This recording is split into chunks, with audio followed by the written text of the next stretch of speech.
जो आप ये लोग बोल रहे हो कि सर डिस्कशन में हमें 5 मंथ प्लान चाहिए, तो देख भाई प्लान तो मैं दे दूंगा बट तू उसको फॉलो कर लेगा क्या? तो 5 मंथ प्लान ये है कि फोकस ऑन क्लास 12th।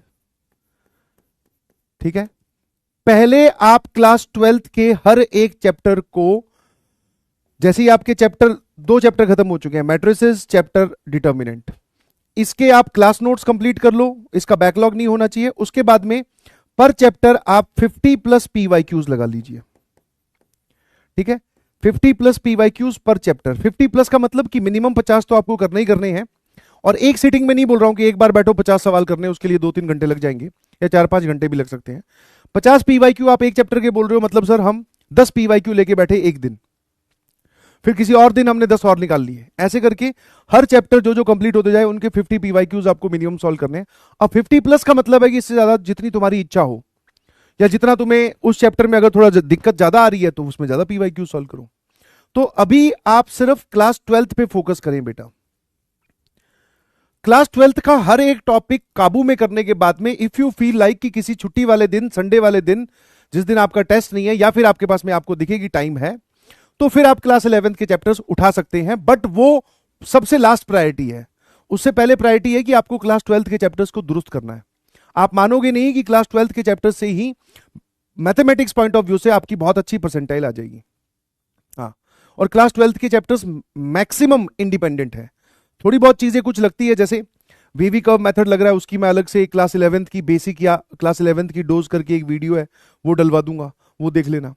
तो क्लास 12th वाले चैप्टर्स पे फोकस कीजिए प्लीज।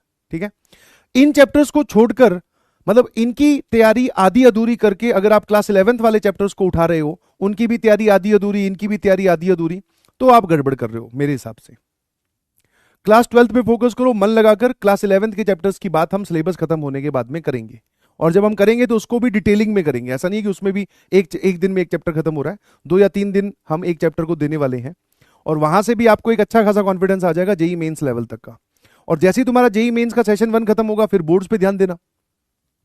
अब बोर्ड से जैसे ही ध्यान खत्म होगा, फिर वरुण बैच चल रहा होगा, उसमें शिफ्ट हो जाना, वहां से एडवांस पे ध्यान देना।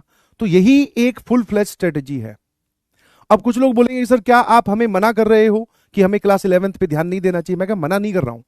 क्लास 11th पे शिफ्ट करने से पहले या ध्यान देने से पहले मेक श्योर कि आपकी क्लास 12th एकदम दुरुस्त है, कि इसका हमारा कोई बैकलॉग नहीं है। पता चला क्लास 11th 12th का तो बैकलॉग है और क्लास 11th के चैप्टर्स हमने उठा रखे हैं।